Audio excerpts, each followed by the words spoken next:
청취자, 구독자 여러분 안녕하십니까? 인공지능 뉴스를 소개하고 이슈를 짚어보는 해시태그 AI 유형동입니다.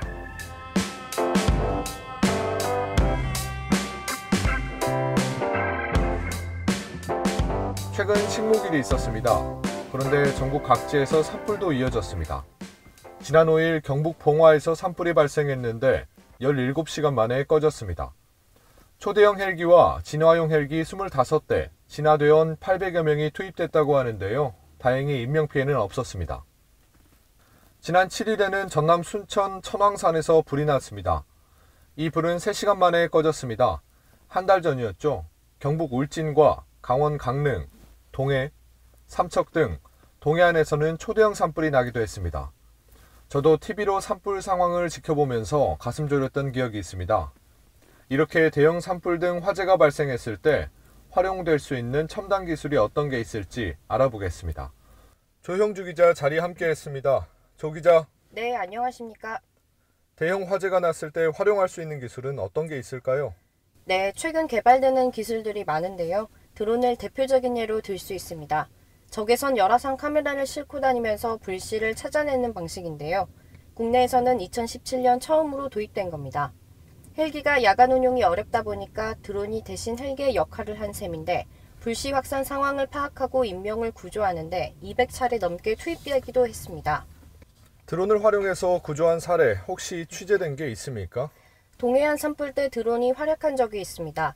소방당국은 강원 울진 삼척 산불 피해지의 피해 현장을 드론으로 살펴보고 있던 중 한 마을에서 미처 빠져나오지 못한 어르신 2분을 확인했습니다. 즉시 출동해 무사히 구조할 수 있었습니다.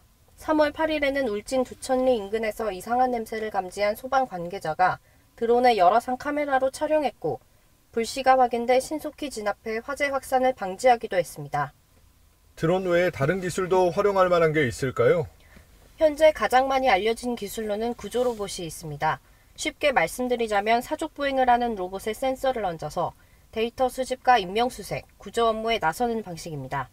화재 현장에서의 성과는 알려진 바 없지만 화재 현장에서 유용성을 입증하면 산불이나 화산 폭발, 홍수 등 각종 자연재해 현장에 쓰일 수 있을 것으로 보입니다.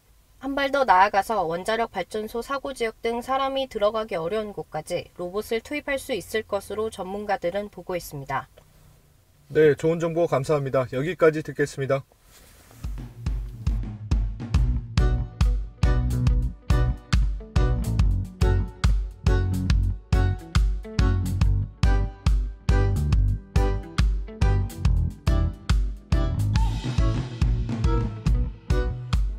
해시태그 AI 이어가겠습니다.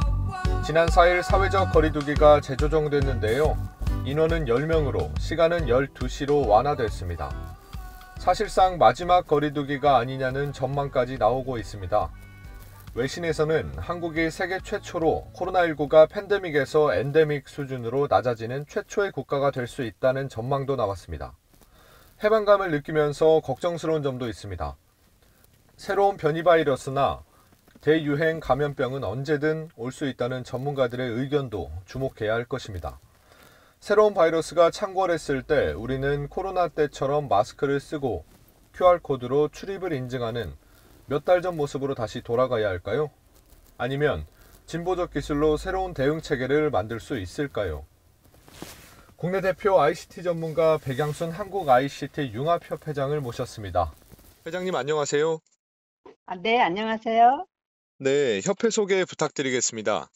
네, 한국 ICT융합협회는 ICT 융복합 산업을 육성하고 국내 기업들이 디지털 경제 시대를 선도하는 기업으로 성장할 수 있도록 돕는 역할을 하고 있습니다. 세계 시장에 성공적으로 안착하고 대한민국이 디지털 플랫폼 정부의 초인류국가로 도약하는 데 힘쓰고 있습니다.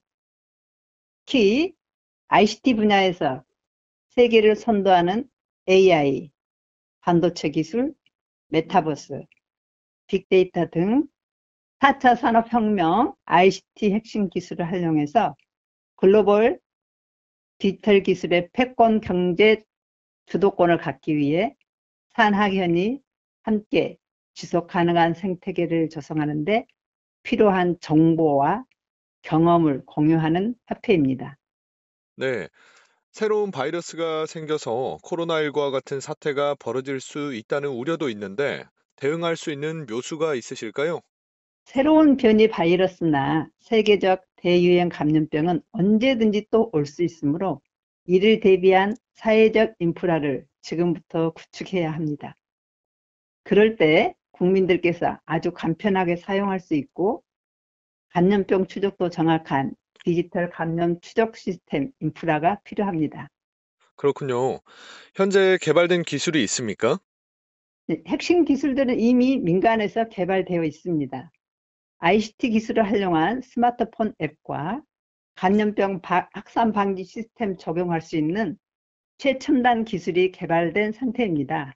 네, 기술에 대해 좀 자세히 듣고 싶은데 첨단 기술이라는 게 어떤 겁니까? 최첨단 감염 추적 트레이스라고 말할 수 있습니다. 국민들께서 애를 먹었던 QR코드와 달리 편안하게 앱을 실행할 수 있고 이와 동시에 개인정보를 절대적으로 보호해야 하는 기능이 탑재되어 있습니다. 이런 시스템이 구축되면 정부는 정교한 공간 구획과 정확한 접촉자 파악의 정확성, 그리고 앱으로 최첨단 내 접촉 사실을 알리는 신속성을 보장받으려 할 겁니다. 네, 이용자 입장에서 볼 때 기존 QR코드와 달리 편리하면서도 개인정보에 강점이 있고 정부에서도 역학조사의 오차를 줄일 수 있다고 볼 수 있겠네요. 이러한 편의성과 정확성, 정보 보호성을 모두 갖춘 기술이 하이브리드 뷰콘 기술입니다.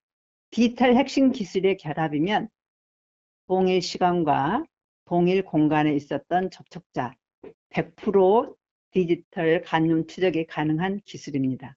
국내에서 얍컴퍼니라는 기업이 개발한 기술인데 앱도 후브앱, 호동이 앱, 융합 기술로 구현됐습니다. 그렇다면 전염병이 혹시나 다시 발현했을 때 곧바로 쓰일 수 있다는 말씀이시죠? 다시 한번 전염병이 유행하면 전자예방 접종 증명서와 함께 대다수의 국민이 사용할 수 있도록 준비되어 있습니다. 그렇게 되면 간편한 체크인, 완벽한 감염 추적, 신속한 알림, 프라이버시, 절대 보호를 과학적으로 실현할 수 있으며 국민의 건강한 삶과 가장 밀접합니다. 오늘 말씀 감사합니다. 4월 8일자 조선일보에서 무료급식소 자원봉사자 막내가 70살이라는 보도가 나왔습니다. 코로나로 자원봉사자가 줄어 무료급식소에 일손이 부족하다는 내용입니다. 안타까운 이야기인데요. 한편으로 저는 이렇게 한번 생각해보고 싶습니다. 인공지능 로봇이 사회 봉사 현장에 투입된다면 어떨까? 봉사에 나오신 어르신들을 대신해 굳은 일을 대신해주진 않을까 생각해봅니다. 유형동의 해시태그 AI 그 첫 번째 시간 여기서 마무리하도록 하겠습니다. 많은 관심 부탁드리겠습니다. 감사합니다.